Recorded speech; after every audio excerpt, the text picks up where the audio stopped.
fokus kami tertuju pada Kejaksaan Agung yang menetapkan anggota Badan Pemeriksa Keuangan atau BPK Aksanul Kossasi sebagai tersangka korupsi pengadaan menara BTS 4G Kominfo. Aksanul langsung ditahan. Aksanul Kossasi diduga menerima uang 40 miliar rupiah. Direktur Penyidikan Jampitsus Kejaksaan Agung menyebut uang 40 miliar rupiah itu diterima Aksanul dari terdakwa Irwan Hermawan melalui Windy Purnama dan Sadikin Rusli di sebuah hotel di Jakarta pada Juli 2022 lalu. Namun Kejaksaan Agung masih mendalami aliran uang tersebut. Aksanul dijerat pasal dugaan gratifikasi.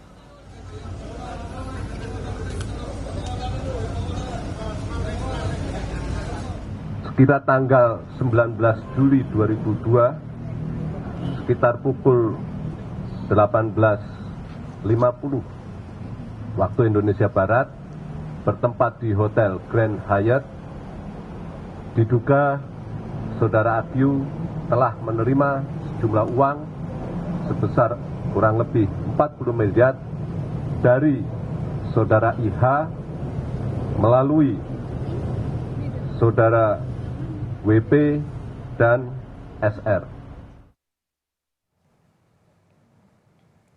Aksanul Kossasi adalah anggota 3 Badan Pemeriksa Keuangan. Di posisi ini Aksanul telah menjabat sejak Oktober 2017. Aksanul menjadi anggota BPK dalam 3 periode sejak 2014 lalu. Sebelum menjadi anggota BPK, Aksanul adalah anggota DPR. Ia pernah menjadi Wakil Ketua Komisi 11 DPR RI dan Wakil Ketua Fraksi Partai Demokrat.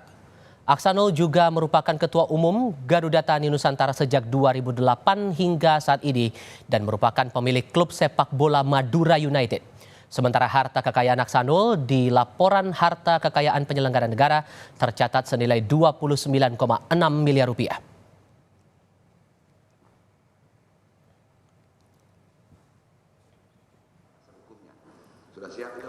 Sementara itu masih pada kasus yang sama, Saudara, Jaksa Penuntut Umum menolak seluruh nota pembelaan para terdakwa kasus BTS 4G Kemenkominfo. Jaksa melalui Jaksa melalui replik menegaskan dan menguatkan 3 terdakwa yakni Jody Gerard Plate, Anang Ahmad Latif, dan Yohan Suryanto terbukti bersalah melakukan tindak pidana korupsi dalam dugaan kasus menara BTS 4G Kominfo. Melalui replik, Jaksa meyakini telah menyusun tuntutan berdasar pertimbangan yuridis dan penilaian objektif untuk menguraikan fakta hukum dari alat bukti yang sah. Sudah siap itu tanggapan itu tetap dengan tuntutan. Saya kira tidak terlalu banyak yang dibaca itu. Silakan. Walaupun dalam proses persidangan terkadang ada silang pendapat, akan tetapi tidak mengesampingkan tujuan hukum untuk bersama-sama membuktikan dan mencari kebenaran yang selanjutnya dapat dijadikan pertimbangan bagi yang mulia majelis hakim secara yuridis sehingga sampai pada keyakinan yang utuh sebagai satu kesatuan fakta hukum baik yang tertuang pada berkas perkara dan yang tertuang pada catatan sebagaimana hasil pemeriksaan di dalam persidangan.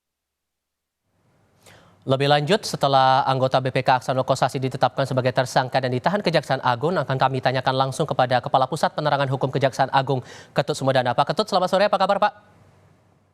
Selamat sore Mas Tipal. Terima kasih sudah bergabung bersama kami. Tadi dalam keterangan pers disampaikan Dirdik bahwa uang 40 miliar yang diberikan ke Aksanul itu berhubungan langsung dengan penanganan kasus ini. Apakah ini untuk mempengaruhi proses audit BPK atau ada hal lain yang membuat 40 miliar itu diberikan kepada Aksanul, Pak? Jadi gini, Pak Aksanul Kossasi ini atau Aki, ya, kita sudah menetapkan 16 tersangka dari perkara ini. Ini yang ke-16 ya. Dan hari ini yang ke-16. Dan beberapa kita tetapkan sebagai pasal 2 pasal 3, yang beberapa juga kita tetapkan sebagai obstruction of justice dan yang menerima aliran dana.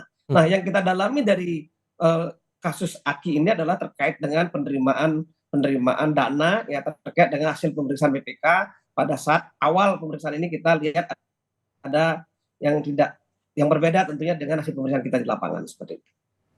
Oke. Dan tujuan pemberian uang itu untuk apa, Pak? Ya, tujuan tadi bahwa hasil pemeriksaan kita tim penyidik di lapangan bahwa terlihat ada yang hasil pemeriksaan yang tidak diketemukan kerugian negara seperti itu. Sementara setelah kami lakukan pengecekan ternyata temukan adanya kerugian negara yang begitu signifikan. apalagi setelah mengadang BPKP sangat terang-benderang ada kerugian negara sampai 8 triliun seperti itu. Nah, dari sini kita juga cocokkan dengan yang terungkap di persidangan ya, sebagaimana terungkap perkaranya IH ya, ternyata yang bersangkutan diduga menerima uang sebesar 40 miliar seperti itu. Pak, Sehingga apakah bukti kuatnya itu berdasarkan, maaf saya potong Pak Ketut, apakah bukti yang menguatkan itu berdasarkan dari keterangan dari terdakwa lain di persidangan, atau ada bukti lain yang menguatkan posisi Aksanul ini naik jadi tersangka, Pak? Kita dalam menetapkan seseorang sebagai tersangka, ya kita harus memegang tidak hanya alat bukti saksi, tapi juga hal-hal yang lain yang terkait dengan kegiatan pada saat penyerahan, apa yang efeknya terhadap suatu kasus ini, kan mulai dari sana semua. Jadi nggak bisa kita tanpa 183 KUHP ya, 2 alat bukti yang cukup menentukan seseorang sebagai tersangka. Tentu kita juga punya alat bukti lain di luar daripada saksi yang terungkap di persidangan seperti itu.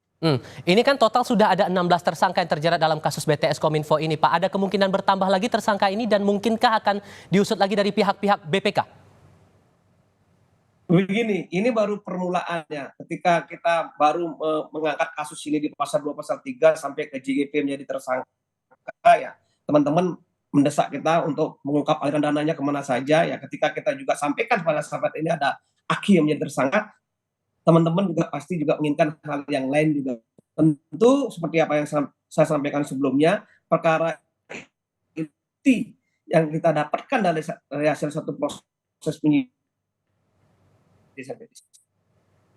kita akan terus berupaya dan menyajikan kepada media dan kepada masyarakat agar perkara ini secara terang-benderang bisa kita sampaikan ke teman-teman di media dan masyarakat. Kalau hal lain juga yang dicermati begini Pak, dalam sidang terdakwa Irwan Hermawan disebut ada pengantaran uang untuk 4 orang termasuk salah satunya kepada Dito Aryo Tejo, Menteri Pemuda dan Olahraga. Apakah Menpora bakal didalami lagi keterangannya nanti oleh Jampitsus Pak? Saya tidak mau berandai-andai ya. Memang semua yang terungkap di persidangan ketika ada kecukupan alat bukti, saya sampaikan tadi ya, 183 pegangan kita di KUHP ya.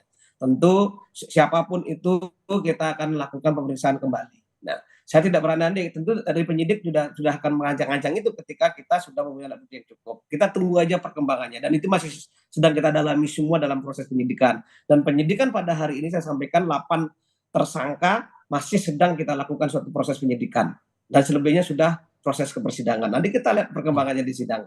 Kadang-kadang di penyidikan kita nggak dapat, jangan ada kejutan-kejutan lain seperti kita dapatkan pada hari ini. Baik, Pak Ketut Sumedana, Kepala Pusat Penerangan Hukum Kejaksaan Agung, terima kasih sudah berbicara bersama Kompas TV kali ini. Selamat sore, Pak.